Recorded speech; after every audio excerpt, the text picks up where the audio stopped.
नमस्कार, मैं हूं गीतिका पांडे और आप देख रहे हैं मध्य प्रदेश का number 1 news channel clean news MP. चलिए देखते हैं मध्य प्रदेश की सभी शाम तक की मुख्य खबरें फटाफट अंदाज में। नए साल में कर्मचारियों को मिलेगा बड़ा तोहफा, फिर बढ़ेगा डीए। 2023 केंद्रीय सरकारी कर्मचारी पेंशनर्स के लिए सौगातों भरा हो सकता है। नए साल में एक बार फिर से 4% तक महंगाई भत्ते में बढ़ोतरी हो सकती है।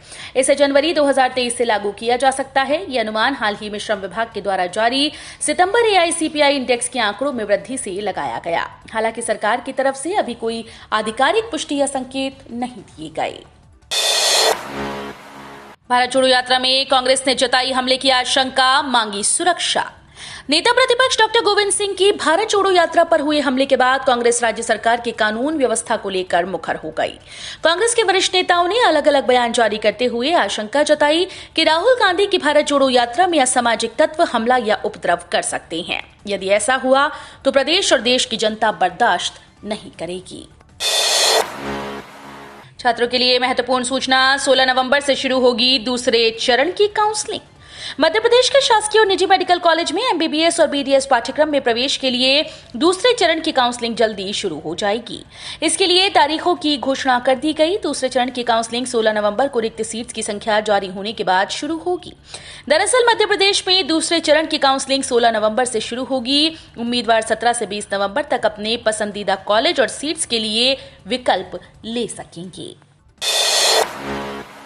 किसानों के लिए जरूरी खबर, ई-केवाईसी के साथ जल्द पूरा करेंगी काम।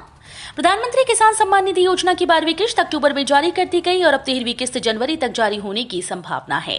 वहीं किसान चाहते हैं कि 12वीं किस्त की तरह 13वीं किस्त भी न अटके तो जल्दी से ई-केवाईसी की प्रक्रिया पूरी कर ले।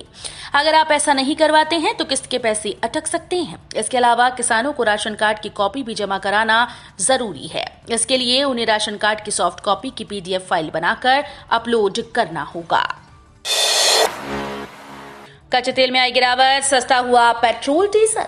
तेल कंपनीज ने भी पेट्रोल और डीजल के ताजा भाव जारी कर दिए। मध्य प्रदेश में अभी भी पेट्रोल और डीजल की कीमतों में उतार चढ़ाव जारी है।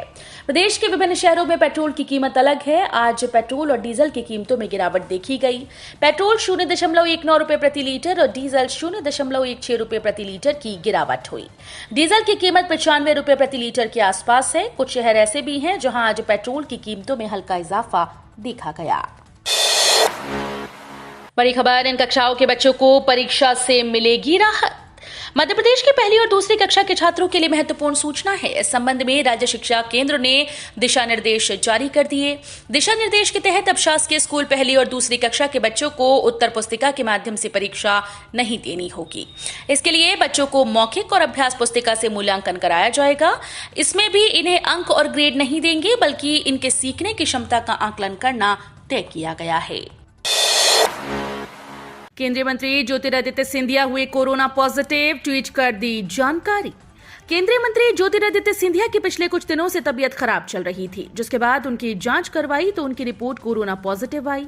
जिसके बाद सिंधिया ने बिना देर किए उनके संपर्क में आए सभी लोगों से निवेदन किया कि जल्द ही नजदीकी स्वास्थ्य केंद्र में जाकर अपनी जांच करवा लें। जिसके लिए उन्होंने अपने ट्विटर अकाउंट से एक पोस्ट भी शेयर किया, जिसमें लिखा, डॉक्टर्स की सलाह पर मैंने कोविड-19 का टेस्ट करवाया, मेरी रिपोर्ट पॉजिटिव आई है।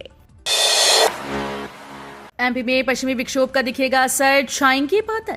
एक के बाद एक लगातार एक्टिव हो रही पश्चिमी विक्षोभ के प्रभाव से मौसम बार बार बदल रहा है। वहीं गुरुवार 10 नवंबर को एक बार फिर से नया पश्चिमी विक्षोभ बन रहा है, जिसके प्रभाव से प्रदेश में कहीं कहीं बूंदाबांदी हो सकती है और बादल भी छा सकते हैं।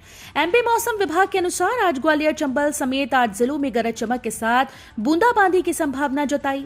12 नवंबर के बाद मौसम में फिर से बदलाव दिखेगा और तापमान में गिरावट दर्ज की जाएगी। पीएससी में ओबीसी आरक्षण विवाद सुलझाने की पहल। 3 साल से लंबित ओबीसी आरक्षण पर फैसला नहीं आने से हताश युवा कोर्ट में जारी विवाद में खुद जुड़ने जा रहे हैं।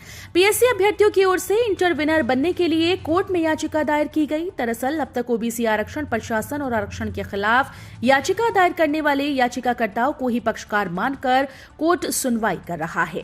पीएससी अभ्यर्थियों ने खुद को भी मामले का प्रभावित पक्ष मानने की गुहार कोर्ट में लगाई। भोपाल में लगेगी भगवान शिव की 51 फीट ऊंची मूर्ति। भोपाल में भगवान शिव की 51 फीट ऊंची मूर्ति बनाई जा रही है जो 150 टन वजनी है। ओडिशा के कलाकार मूर्ति बना रहे हैं। 75% तक काम पूरा हो चुका है। अगले साल काम पूरा होगा। दावा है कि ये देश की पहली पाषाण की मूर्ति होगी जो इतनी वजनी और ऊंची है। ये मूर्ति फंदा में मानसरोवर सेवा समिति बनवा रही है। तो ये थी शाम तक की मुख्य खबरें। रोजाना ऐसे ही मध्य प्रदेश से अपडेट रहने के लिए क्लीन न्यूज MP को अभी सब्सक्राइब करें और वीडियो को लाइक करना बिल्कुल न भूलें। धन्यवाद।